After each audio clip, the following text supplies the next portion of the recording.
Од 1 јануари во автобусите на ЈСП и Слобода превоз стапува на сила новиот електронски систем на наплата. Хартиените билети заминуваат во историјата, скопска картичките ќе бидат задолжителни. Цената на билет за едно возење ќе биде иста без разлика дали картичката ќе ја користите во јавен или приватен автобус. Пензионерите и студентите најдоцна до 31 јануари треба да ги заменат старите картички со нови и на тој начин повторно бесплатно да го користат автобускиот превоз. Од 1 јануар 2017 приватните превозници, односно двете здруженија на приватните превозници, Слобода превоз и Мака експрес, се вклучуваат во нашиот систем за АВЛ и смарт тикетин, односно електронската наплата со билети.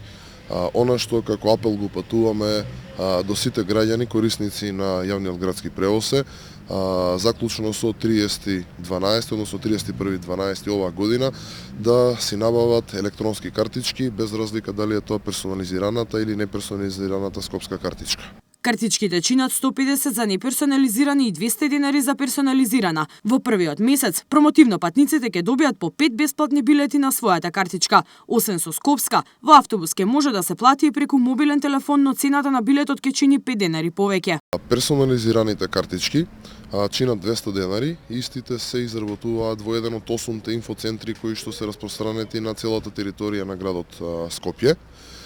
Додека неперсонализираните картички може да се купат во било која од 25 билетари на ЈСП Скопје, вклучително и овие 8 инфоцентри каде што се изработуваат и персонализираните картички, како и на повеќе од 50 на локации кои што ги имаме дадено преку договор за мастер дилер, односно за препродажба на картичките со локални продавници, трафики, драгстори. Со скопска ќе се стави крај на брканиците за патник повеќе, ќе се подобри квалитетот на превозот и безбедноста во сообраќајот. Од ЈСП информираат, преку GPS ќе се следи секое движење на автобусите, времето на поаѓање и пристигнување, со што распоредот на линии ќе се утврдува според потребите на граѓаните.